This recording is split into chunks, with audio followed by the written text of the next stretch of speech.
আসসালামু আলাইকুম রহমতুল্লাহ। সুপ্রিয় শিক্ষার্থীবৃন্দ, আশা করি তোমরা সবাই ভালো আছো। এই ভিডিওটা তৈরি করছি নবম শ্রেণীর শিক্ষার্থীদের জন্য।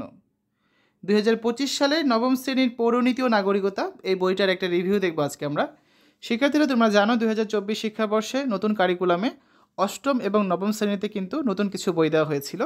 তো এই বইটা তখন আর দেওয়া হয়নি। এখন এই বইটা যেহেতু নবম দশম শ্রেণীতে পড়তে হয়, 2025 শিক্ষাবর্ষে যখন আবার পুরাতন কারিকুলামে ফেরত যাওয়া হচ্ছে, এই বইটা কিন্তু তোমাদের এবছর দেওয়া হবে। তো এই বইটা কাদের জন্য? যারা আর্টস নিয়ে পড়াশোনা করবে, অর্থাৎ মানবিক বিভাগ, তাদের জন্য এই বইটা। তো বেশিরভাগ স্কুলে হচ্ছে অর্থনীতি পড়ানো হয়, আবার কিছু কিছু স্কুলে পৌরনীতি ও নাগরিকতা পড়ানো হয়, ঠিক আছে, অপশনাল টাইপের। তো তোমার স্কুলে এই বইটা কিন্তু পড়ানো হতেই পারে। তো আজকের এই ভিডিওতে আমরা এই বইটা নিয়ে আলোচনা করব। জাতীয় শিক্ষাক্রম ও পাঠ্যপুস্তক বোর্ড কর্তৃক 2013 শিক্ষাবর্ষ থেকে নবম দশম শ্রেণী পাঠ্যপুস্তক রূপে কিন্তু এই পৌরনীতি ও নাগরিকতা বইটি নির্ধারিত হয়ে আসছে। প্রথমে চলো বইটার একটা সূচিপত্র দেখে নেওয়া যাক।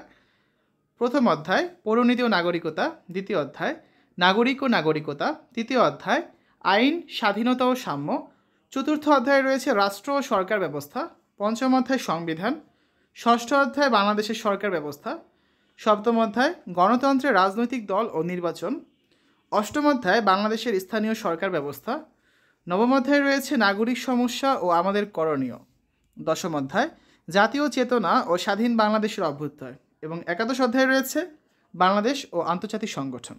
এখন তোমাদের যে নতুন যে বইটা দেওয়া হবে সেখানে হুবহু এই অধ্যায়গুলো নাও থাকতে পারে, সামান্য কিছু পরিমার্জন সংশোধন করে তোমাদের বইগুলো কিন্তু দেওয়া হতে পারে, ঠিক আছে। যেহেতু বছরের প্রথম দিন বই পাওয়ার সম্ভাবনা খুবই কম, আমরা অনলাইন কপি সংগ্রহ করতে পারলে সেটা অবশ্যই তোমাদের সাথে শেয়ার করে দেব। তো একটা অধ্যায় দেখি। প্রথম অধ্যায়ের নাম হচ্ছে পৌরনীতি ও নাগরিকতা। শুরুতে একটা সূচনা রয়েছে। এই অধ্যায় শেষে আমরা কী শিখতে পারবো সেই বিষয়ে বলা আছে। পৌরনীতি ও নাগরিকতা বলতে আমরা কী বুঝি সেই বিষয়ে ধারণা দেওয়া হয়েছে। একটা একক কাজ আছে। আগের বছরের বইগুলোর মতো এই বছরের বই কিন্তু কিছু কাজ থাকবে। পৌরনীতি ও নাগরিকতা বিষয়ের পরিসর বা বিষয়বস্তু সম্পর্কে আলোচনা করা হয়েছে। দেখো, একটা দলগত কাজ রয়েছে এই পর্যায়ে।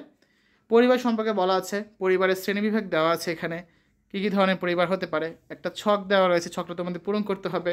আরেকটা ছক আছে, এটা একটা জোড়ায় বা দলগত কাজ।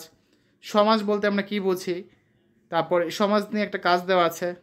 রাষ্ট্রের উৎপত্তি কীভাবে হয়েছে, কিছু মতবাদ রয়েছে, মতবাদগুলো এখানে উল্লেখ করা হয়েছে। সরকারের ধারণা দেওয়া হয়েছে, রাষ্ট্র এবং সরকারের সম্পর্ক নিয়ে আলোচনা করা হয়েছে। তারপর একটা দলগত কাজ আছে। এইভাবে করে হচ্ছে প্রথম অধ্যায়টা সাজানো হয়েছে, এবং অধ্যায়ের শেষে একটা অনুশীলনী থাকবে। তো অনুশীলনীর প্রথমে থাকবে বহু নির্বাচনী প্রশ্ন, এবং তারপরে থাকবে হচ্ছে সৃজনশীল প্রশ্ন। সৃজনশীল প্রশ্ন হচ্ছে দৃশ্যপট নির্ভর প্রশ্নগুলোর মতো। একটা দৃশ্যপট থাকবে যার আলোকে 4টা প্রশ্ন, শেষে 2টা প্রশ্ন হচ্ছে দৃশ্যপট থেকে, আর প্রথম 2টা প্রশ্ন হচ্ছে এক কথায় উত্তর দেওয়া বা সংক্ষিপ্ত প্রশ্ন, এই টাইপের প্রশ্নগুলো, ঠিক আছে।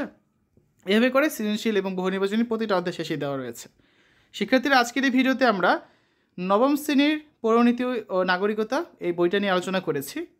আশা করি খুব শীঘ্রই তোমরা বইগুলো পেয়ে যাবে, এবং বইগুলো পেলে তখন বুঝতে পারবে যে বইয়ে কী কী পরিমার্জন করা হয়েছে বা কী কী সংশোধন করা হয়েছে। শিক্ষার্থীরা, পরবর্তী বিষয়ের ভিডিওগুলো দেখার আমন্ত্রণ রইল। আল্লাহ হাফেজ।